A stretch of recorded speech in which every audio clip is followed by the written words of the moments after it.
aware of the fact that because I have presenting you with an update of what has occurred, there are a number of points which are going to be repetitive. But on Friday, where we sort of had the trial run, I asked Igor whether or not who the audience was going to be. And Igor told me that there would be a number of students who are following the transport course in their various jurisdictions. So please forgive me if there are some of you who have seen some of these slides, but I feel that in order to be able to explain where we are today, there needs to be a number of introductory slides which will show the extent and the breadth of this project. So, starting first with how do we get to a judicial sale? So this is all about the effect of judicial sales, but let's try and put this into some kind of a context. How do we actually get to the point of a judicial sale? And we get to the point of a judicial sale because, put very simply, the owner of the vessel becomes, for a variety of reasons, unable to pay his debts. A very unfortunate circumstance, which very frequently is induced either through some extraordinary circumstance. I mean, we have actually passed through a pandemic of global proportions, which has had its effect on shipping and therefore the creditworthiness of ship owners. And sometimes it's just business plans that have gone, bad, shall we say. So for whatever reason, the owner is unable to pay his debts, and the creditor would typically arrest the vessel, obtain a judgment or an enforceable title. Once the creditor gets that judgment against the ship owner, he approaches the ship owner with a view to trying to get paid. The owner remains in default, and then there's nothing left but to proceed with the judicial sale of the vessel. And we have had a number of these judicial sales. I remember the last time I had addressed you, we had just completed these 3 judicial sales in Malta. It was at the insistence and on the request of Bank of America, and we proceeded with selling the Andino, the Andes, and the Algarrobo for the purposes of, on that occasion, enforcing a mortgage of around 35 million. So, in practice, once you reach this unfortunate stage of having to sell a vessel in a judicial sale, what are the most important things? What must we all keep our focus on? What must we all focus on?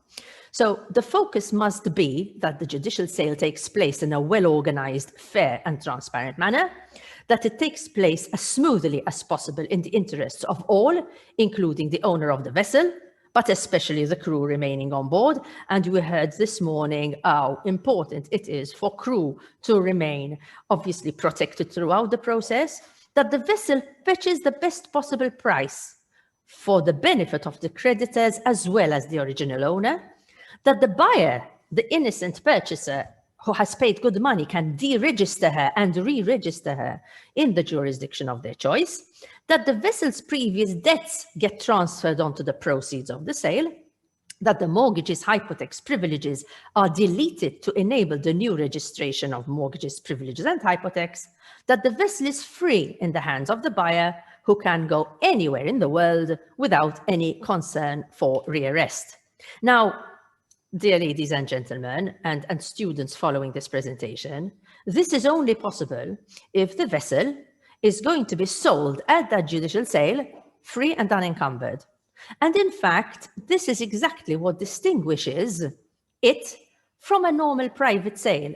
In practice, as maritime lawyers, when you've got a client who comes to you and he says, I've got a problem because the creditor, the debtor, the owner can't pay me. Should I go for a judicial sale or should I go for a private sale? We normally advise a judicial sale because when you sell in a judicial sale, the buyer buys free and unencumbered. Whereas if you sell in a private sale, very frequently, some of those debts follow the vessel.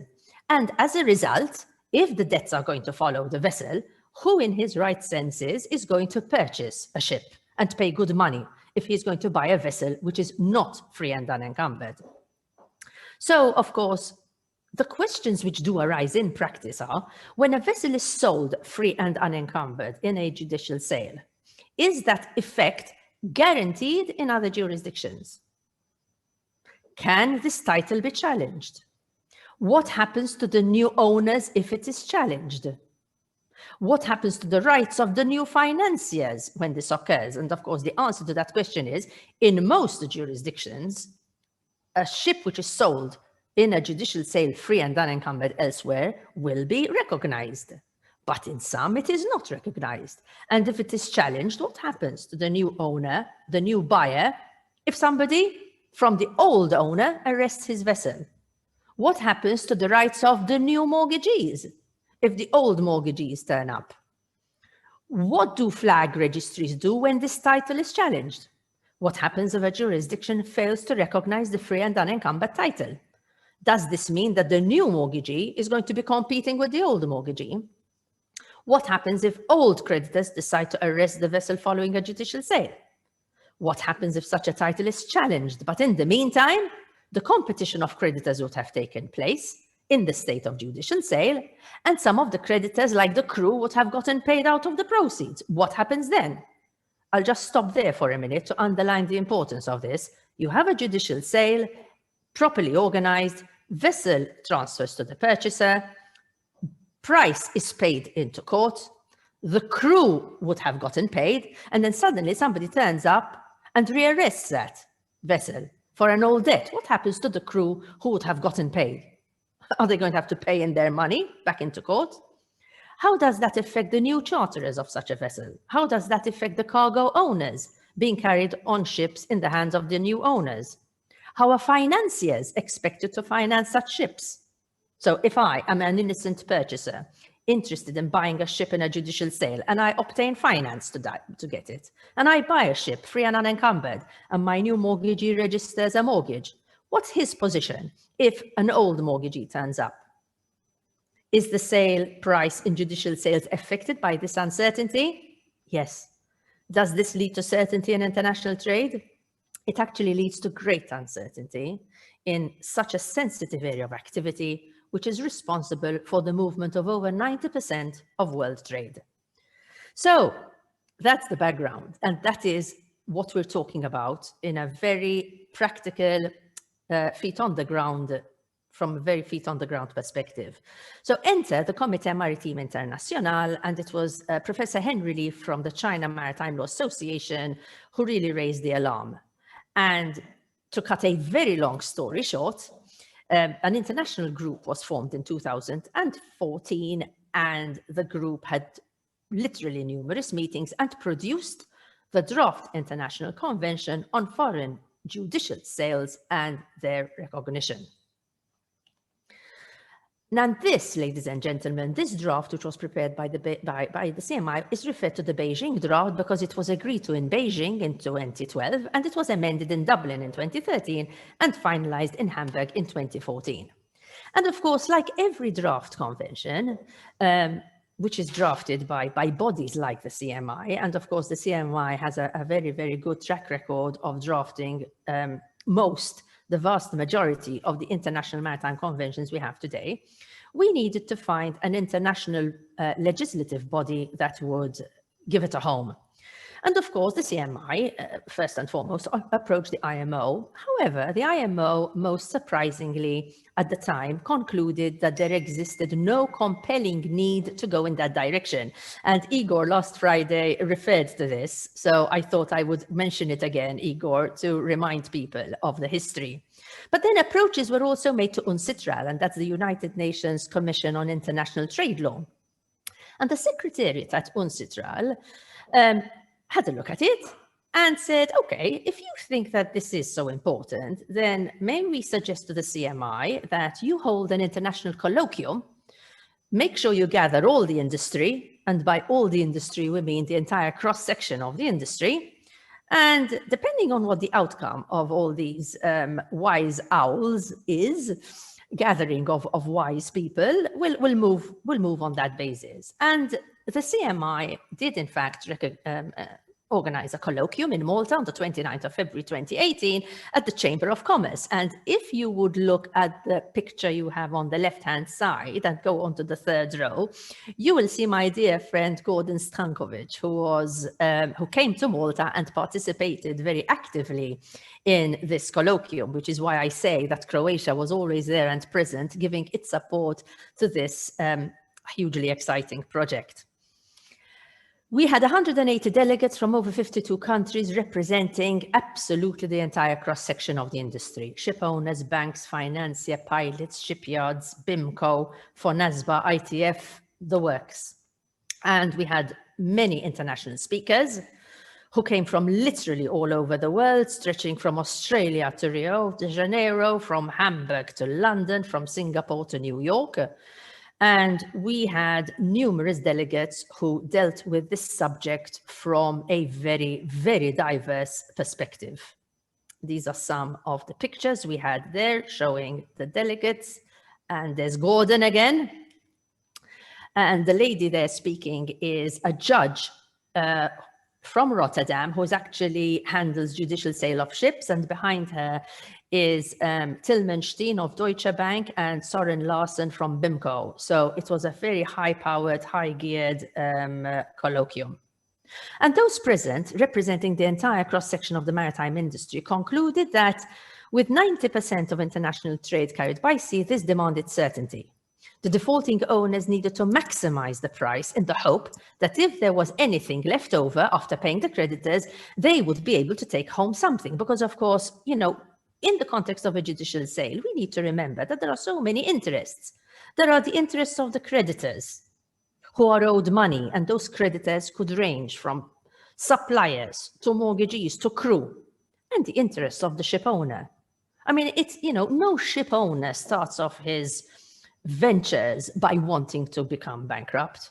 So, you know, the ideal scenario is that a vessel is sold. Well, the ideal scenario is that no vessels are sold and that owners pay their debts. But failing that the debts are paid and then there is money left over for the owner. And of course, the larger the price, the better the chances of the creditors getting paid. Financiers of defaulting owners needed to maximize the value of the assets they had financed in the event of a default. And without legal certainty on the free and unencumbered title, that would most certainly drive the price down. Financiers of buyers in judicial sales, on the other hand, needed to ensure a free and unencumbered title, meaning that the vessel and all previous mortgages and creditors would be released from the vessel, and these would look forward to the proceeds of the sale. The bottom line in practice is that no financier, in my career of 34 years, I have not come across any financier who is going to lend money to a ship owner to buy a ship in the knowledge that previous mortgagees and creditors are going to remain hanging on to the vessel. So ship owners interested in purchasing in a judicial sale would only pay top dollar if they had a legal certainty in the free and unencumbered title given to them, that the ships they purchased would not be rearrested for the old debt, which would in turn guarantee their ability to obtain finance.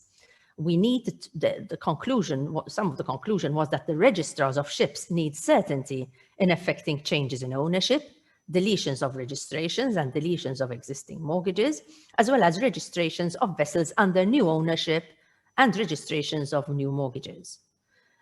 This point regarding the crew was very important because there is, of course, running parallel to this very, very sad scenario for the ship owner is an equally sad scenario developing with regard to the crew. In real terms, what we have when we have a ship which is in default is that the ship is arrested, there is a crew on board. Very frequently, these poor crew members haven't been home for months on end. They haven't been paid for months on end. So it is in the best interest of the crew that the judicial sale goes through as smoothly as possible, that the vessel obtains the best possible price to ensure their payment of the outstanding salaries and repatriation as soon as possible. So following this colloquium, the government of Switzerland presented a proposal to UNCITRAL entitled Proposal by the Government of Switzerland on the Possible Future Work by UNCITRAL on Cross-Border Issues Related to the Judicial Sale of Ships, and referred to the Malta colloquium conclusions. And in fact, the conclusions of the colloquium were very, very powerful, and UNCITRAL agreed to put this item on the agenda at its 51st meeting in New York. And the Swiss proposal was presented by Alexander von Ziegler, who is the Swiss representative, but also a CMI Executive Committee member. Stuart Hetherington was there as the president of CMI, and I, both pushing the cause and explaining to the delegates why there was this need, why international trade deserved certainty. And after much deliberation at that session, we were absolutely delighted to hear the Commission decide that, in support of the proposal, it was noted by the Commission that that issue had the potential to affect many areas of international trade and commerce, not simply the shipping industry, with several examples of that impact being provided. And so after 2018, when UNCITRAL decided, okay, we're going to do this, the work was assigned to Working Group 6, again for the benefit of those students in today's, listening to today's presentation. The way UNCITRAL works is as follows. UNCITRAL is made up of a number of working groups, from 1 to 8, if I remember correctly. And each working group is given a project, is given a task.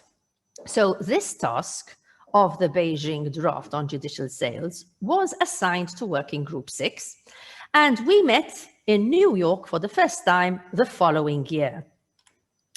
And I would like you to focus on that picture on the left-hand side. That is your typical UNCITRAL meeting room with all the names of all the states and all the delegations identified and marked on the desks. And as the CMI representative and coordinator, raring to go to start to discuss our draft, what I was not prepared for was the fact that at that first session, a number of the representatives of the state were hugely experienced diplomats, but a great number of them did not have much knowledge of shipping law. And of course, what we were going to discuss, the judicial sale of a ship, the arrest of a ship, how a ship can be subject to proceedings. Let's face it, this is something which is very sector specific. And if you, like most of us here today, have experience of ships, it's all very well and good, and you take it in your stride. But no matter how experienced you are as an international delegate, very few people had those experiences. So, to cut a very long story short, I found myself having to explain a great deal of detail, which would perhaps not have been necessary had the audience been more au courant with specific maritime issues. I mean, it would have been the same for me if I found myself in an audience discussing, I don't know, something which I'm not remotely related to. So at the end of that session, there was a lot of deliberation, and that session resulted in an annotated first version of the Beijing draft, which was then going to be deliberated at the next working group meeting in Vienna in November in 2019. So at the end of that session, after everybody who wanted to speak expressed their views, the Secretariat would then carry out a revision. And that first revision was discussed in Vienna in 2019. However, now that we had experience of the first meeting, as CMI coordinators, we realized that it would be best if we helped focus the discussion, number one. So what we did was we created some meeting notes ahead of the Vienna meeting of 2019 to put the CMI's views on the most important issues and distribute these to the delegates so that at least the delegates had a point of focus. We also realized that we needed a number of states to be encouraged to send, as part of their state delegations, persons who had a knowledge of maritime law. We also needed to encourage NGOs such as the ICS, BIMCO, the IBA, the International Association of Judges, and Law Asia to send over maritime professionals. And we worked very hard to do this. And as a result, the meeting that followed in Vienna, which was the second meeting, therefore, enabled us to really have a detailed debate on the actual provisions. Why?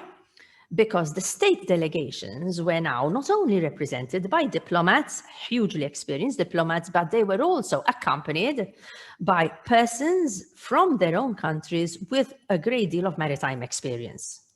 And we also had the support of very important NGOs, I repeat, such as the International Chamber of Shipping, BIMCO, the International Bar Association, etc. And of course, that enabled us to have a very, very good discussion. Again, I would like to thank Croatia, who in Vienna then sent over Peter Krajic to assist and accompany the Croatian delegation so that Croatia as a country could benefit out of the knowledge of a practicing maritime practitioner. So the end result of Vienna of 2019 was that there was broad consensus with only one dissenting voice, Iran, on the need for the instrument to take the form of a convention rather than a model law. Why? Because up until that stage, it was still uncertain, unsure, as to whether this draft instrument was going to be a model law or a convention. And of course, CMI was pushing for a convention. A model law would leave us exactly where we are, and there has now been agreement that this instrument should be a convention. And broad agreement was reached on the scope of the application, making it clear that the convention would only apply to those judicial sales of vessels which were physically within the jurisdiction of the state of judicial sale, and when under the laws of that state, the judicial sale confers clean title to the ship on the purchaser. Broad agreement was reached on the need of the state of the judicial sale to be the state which had to ensure that all criteria were satisfied, because it would be the state issuing the certificate of sale, including the physical presence of the ship in the state of judicial sale, and that under the law of that state, the judicial sale confers clean title to the ship, and that the sale was conducted in accordance with the law of the state of judicial sale. I'm going to move swiftly through these because I will then give them more importance when I come to discuss the actual fourth revision, which we have today. This is the scenario which we had in Vienna in 2019, and there you see Petar Krajic on the top left-hand side making his representations on behalf of Croatia. So where were we?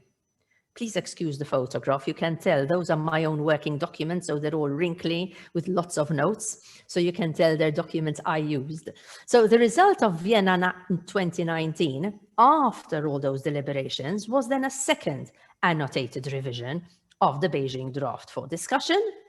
And that was going to be discussed at the 37th session of the working group. Now, I'd like to draw your attention to the fact that the last physical meeting, therefore, was in Vienna 2019, and we all know what happened shortly after December 2019. Shortly after December 2019, the entire planet was hit by a pandemic. So what ought to have been discussed in the 37th session in New York in April 2020 wasn't. Clearly, it wasn't, because New York April 2020 simply was not held. However, and this is to the great credit of the Secretariat of Working Group 6, rather than not do anything, what the Secretariat did was it still circulated the second annotated revision of the Beijing draft and asked the delegations for their comments. And all the delegates and all the delegations, including the NGOs, send their comments. So when the session was going to take place in Vienna in 2020, and again, the Secretariat decided to do that virtually, the Secretariat did not say, we can't meet, because of course the pandemic was still on till last December, and we could not meet physically, but the secretary decided to hold a virtual meeting. Again, as we had done before, the CMI circulated meeting notes for the 37th session. The scope of the meeting notes, again, was for the Comité Maritime International to assist delegations in focusing on what was really important in order to be able to register further progress. So we circulated these meeting notes, and Vienna 2020 took place by means of a virtual hearing. However, in the meantime, just before Vienna, December 2020, there was a meeting of the IMO Legal Committee. And the IMO Legal Committee was actually going to be discussing whether or not the IMO could assist with offering the GISIS platform, which Arif has actually referred to earlier in his presentation, with a view to offering this a module in this platform for the purposes of acting as a repository. Now, what is this all about? And let me give you some context. As you will be seeing in a moment, an important part of our new draft convention provides that both the notice of judicial sale as well as the certificate of a judicial sale should be sent to a repository, which will be registered, so that anybody with any interest at any time of day or night can access a publicly available system whereby that person would know whether a particular vessel, the MV Anne, is about to be sold in a judicial sale. So we needed to think of a repository which would be suitable to host this system.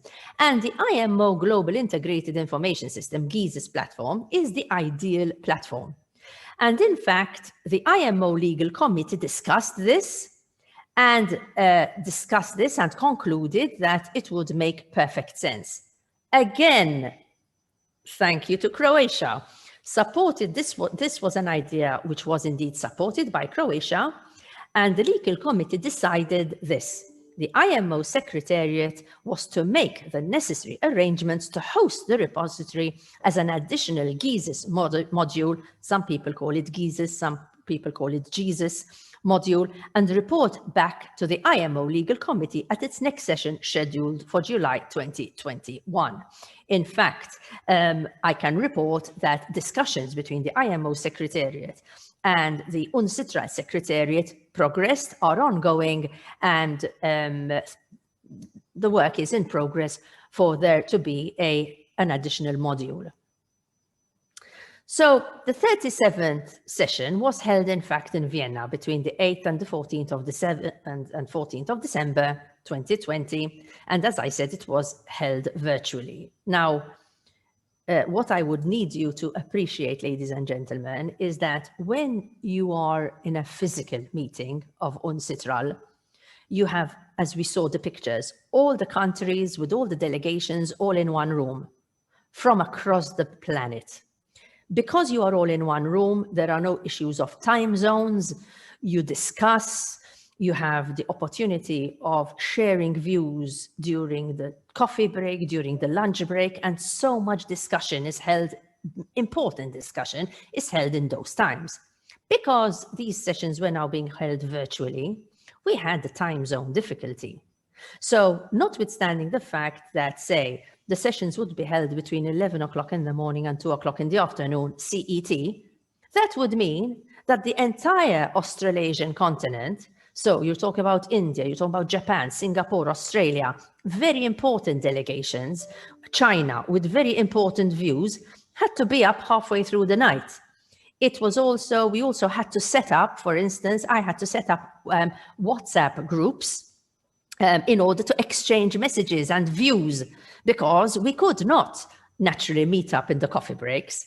So there was a huge amount of coordination, lots of work done by the delegations, who I would really, on behalf of CMI, I would really like to thank publicly for their effort and dedication in making sure that they were available. So while the Australasian continent had to burn the midnight oil, the people from the Americas had to wake up at the crack of dawn. So there was a lot of effort made by everybody. But the bonus, of course, of all of this was that such substantial progress was made in the drafting that the chair said, given the progress that it has made in the last 2 sessions, the working group should be in a position to complete a final draft of the instrument in 2021, which would then be circulated for comments before being submitted to the Commission for approval and transmittal to the General Assembly for adoption in 2022, and that the instrument be in the form of a convention. And here we have pictures, as Petar again, taking part in the virtual convention. So the result of 2020 is a detailed report of the 37th session. And for those of you who are interested in this, everything is available online. The report of the Vienna 2020 is available on ACN 91047, and we had the third annotated revision of the Beijing draft for discussion at the 38th session, which was also held virtually in Vienna between the 19th and the 23rd of April. So even the 38th session, ladies and gentlemen, had to be held virtually. Again, prior to the 38th session, we had the Vienna notes. We had the 38th session. There was an enormous amount of coordination before. And as we advance now, more and more major issues are being thrashed. More and more solutions are being found for those delegations who raised important issues arising out of perhaps challenges and difficulties in their own laws. So as we are progressing, more and more solutions are being found. Again, I would like to thank so many delegations, including the European Union, NGOs, state delegations. I've got a misprint there. It's, of course, the CMI, not the CMU, who cooperated fully. And there we have pictures of the virtual session held in April 21. And of course, April 21, ladies and gentlemen, is just a few months ago. So following that 38th meeting held virtually in Vienna, the Secretariat published its report, which bears that number, as well as the annotated 4th revision of the Beijing draft. And this was only published a few weeks ago. And here I can show you a picture of the draft instrument on the judicial sale of ships, annotated 4th revision of the Beijing draft. And you may well ask, therefore, and this is hot off the press, this is the latest now, and I always use this conference in Croatia to update everybody on the latest. Where are we? Where are we? We are, I have to say, in my humble opinion, in a very good place, with what I believe to be a very significantly streamlined draft, which has sought to simplify the ideas and basic fundamentals of this convention, taking into account the very important observations of state and NGO delegations. Now, the advances, ladies and gentlemen, are so great that they have encouraged the Secretariat of Working Group 6 to report to UNCITRAL at its latest meeting last July. In July, just a few weeks ago, UNCITRAL had a commission meeting, and the Secretariat actually expressed the view that it hopes to present a final draft to the Commission at its 55th meeting next year. And now I am going to share with you, ladies and gentlemen, some of the convention highlights. What is the scope of application of this convention? Article 3. Clear. This convention applies only to a judicial sale of a ship if the ship was physically within the territory of the state of judicial sale at the time of the sale, and under the law of that state, the judicial sale confers clean title to the ship on the purchaser. I'd just like to stop for a few seconds on B. Why have we decided that this is the scope of application?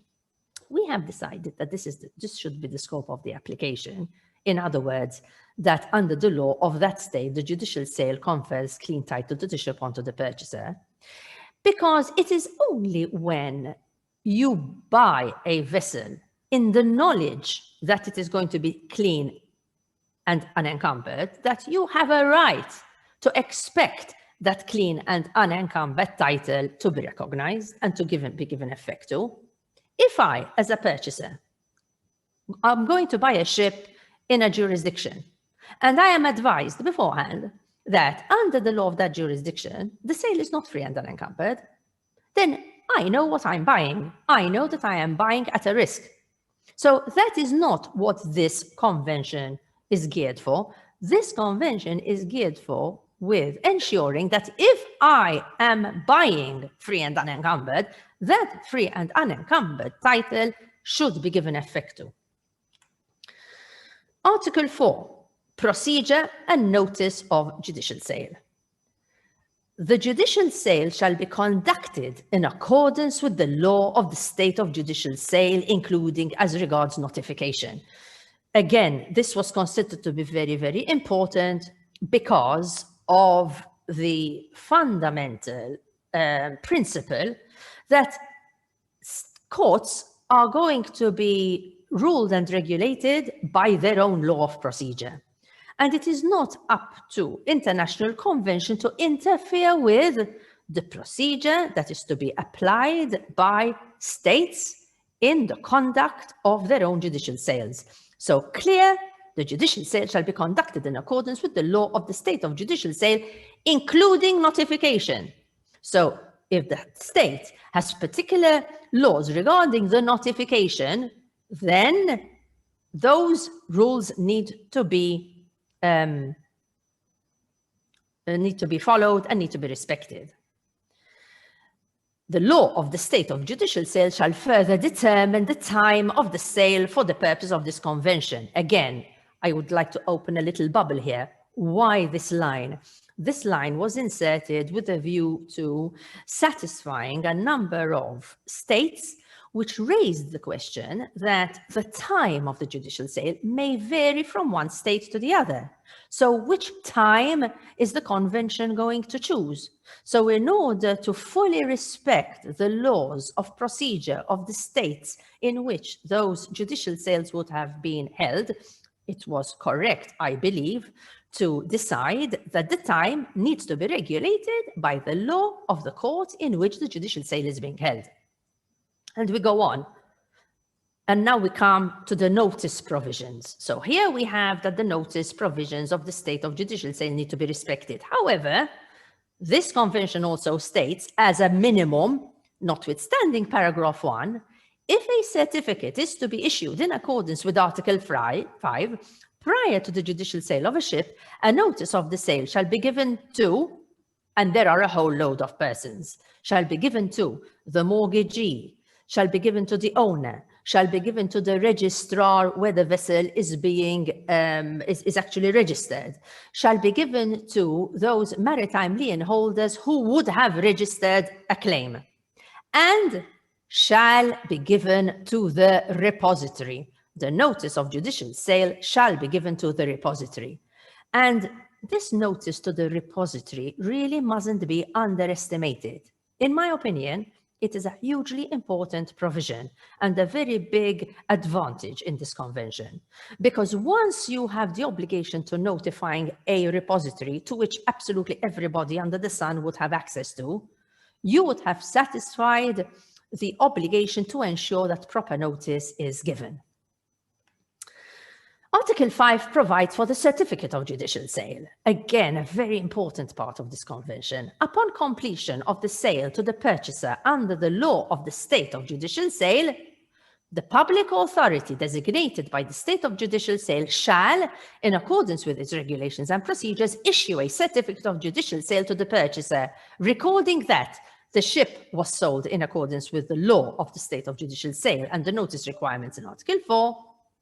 So the certificate is going to say that the ship was physically within the territory of the state of judicial sale at the time of the sale, the purchaser acquired clean title to the sale. And this is what the certificate actually looks like. there's the appendix. It will have all the details. And that is what the certificate looks like. And that certificate must be sent to the repository. Article 6, international effects of a judicial sale. Of course, this is the fulcrum. This is the raison d'etre of this entire effort. A judicial sale for which a certificate of judicial sale referred to in Article 5 has been issued shall have the effect in every state party of conferring clean title to the ship onto the purchaser. Article 7 talks about the actions by registrars. So, registrars are obliged upon the production of the certificate of judicial sale. So please note, ladies and gentlemen, the importance of the certificate of judicial sale. It's going to be that it's like a passport. Upon production of the certificate of judicial sale, the registrar must delete any mortgage, hypothec, or registered charge, or delete the ship from the register and issue a certificate of registry. Article 8, of course, part and parcel of this whole thing is that your ship, which you've just paid, doesn't get rearrested. So if an application is filed for the arrest of a ship for a claim prior to the judicial sale of the ship, of the vessel, the court on the production of the certificate of judicial sale must refuse such application.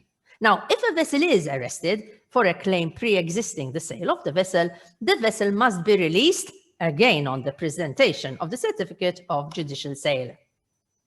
Article 9 talks about jurisdiction to avoid and suspend the judicial sale. Because of the sacrosanct underlying message to give certainty to everybody involved in this whole process, to the owner, to the mortgagees, to the creditors, to the crew, to the buyer, we needed to have a central point of reference. This article provides for the exclusive jurisdiction of the court of the state of judicial sale to decide on whether a judicial sale shall be avoided or suspended. If anybody has any issues with wanting to avoid or suspend the judicial sale, they need to go to the court which ordered it.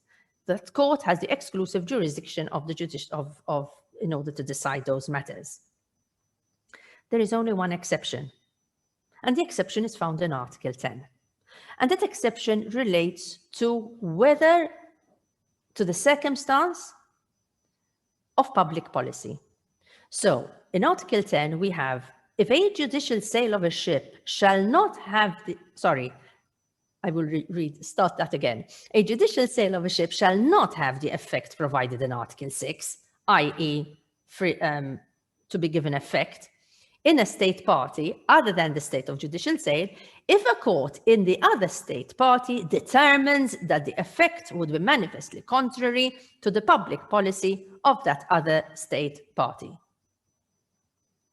Article 10 talks about the repository, which I have referred to on several occasions in this presentation.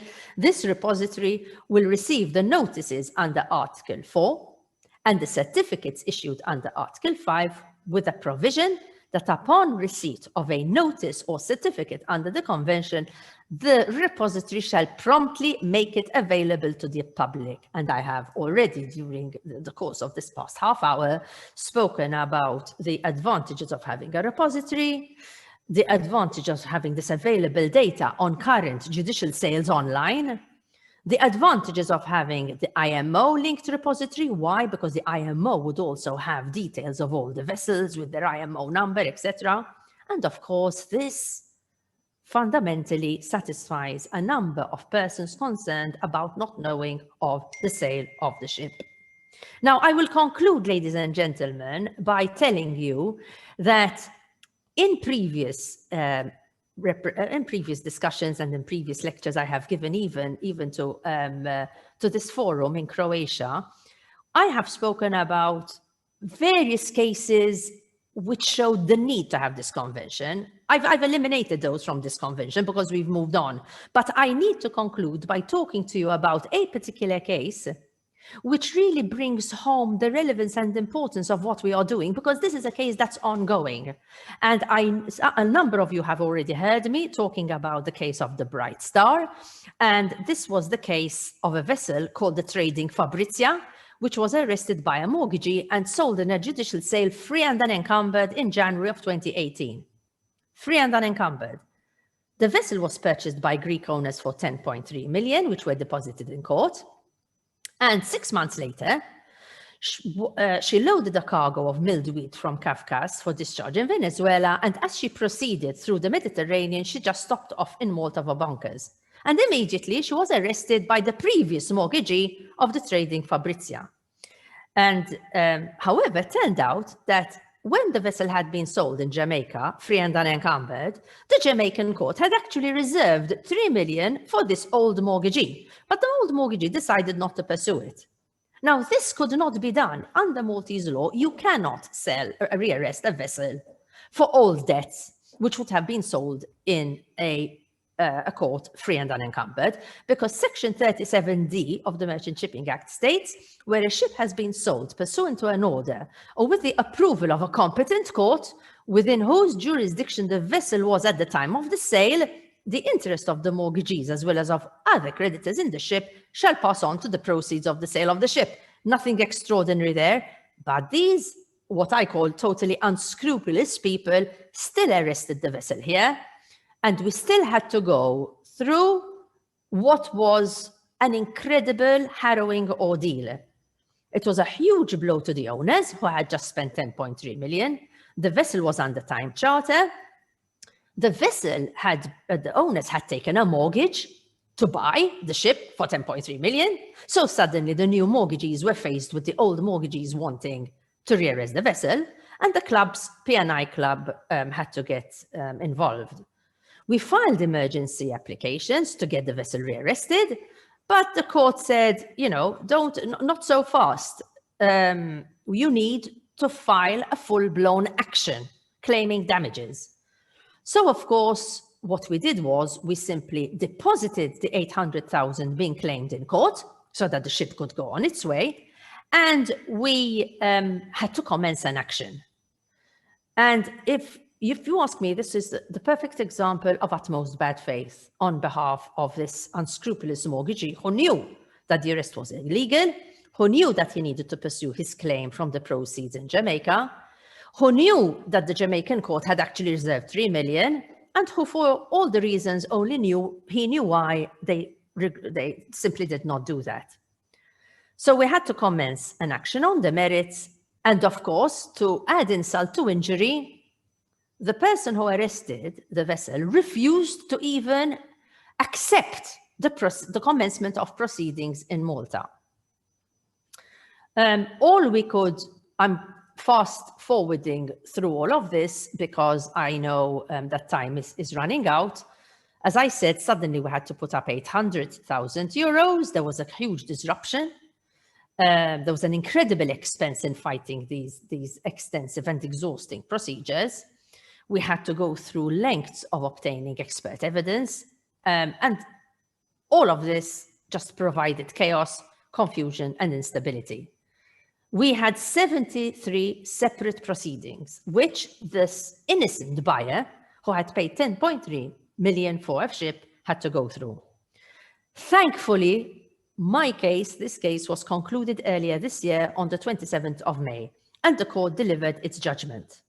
And the court held, it is the view of this court that the proviso of Article 37D1, which I have just read, in other words, that part which considered the consequences of a sale after a competent court in whose jurisdiction the vessel was at the time of the sale, is clear enough to remove all doubts. There is no indication in the Acts that the sale was not ordered by a competent court.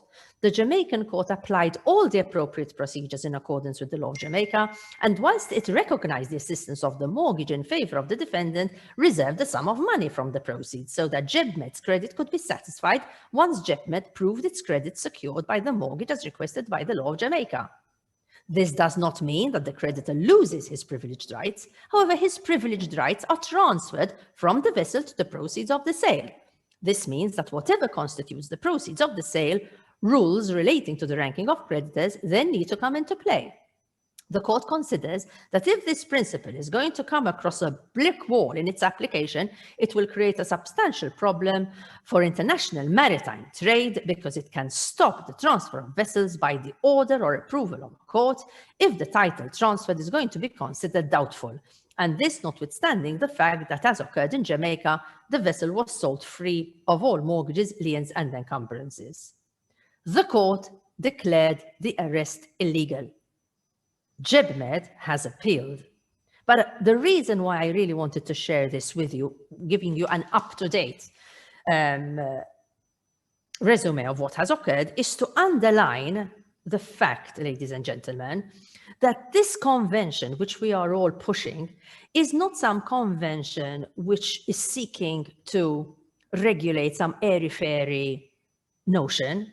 It is seeking to regulate a state of affairs that is ongoing and which is causing a huge deal of chaos to international trade today. So the moral of the story conclusion is that when a vessel is sold free and unencumbered, that effect must be recognized worldwide in the interest of the purchaser, who is expected to pay top dollar, in the interest of the defaulting owner himself, and in the interest of the creditors, all of whom have an interest in ensuring the best possible price for the ship. It is for this reason that we most certainly need a convention on the international effects of judicial sales, and it can't come quick enough.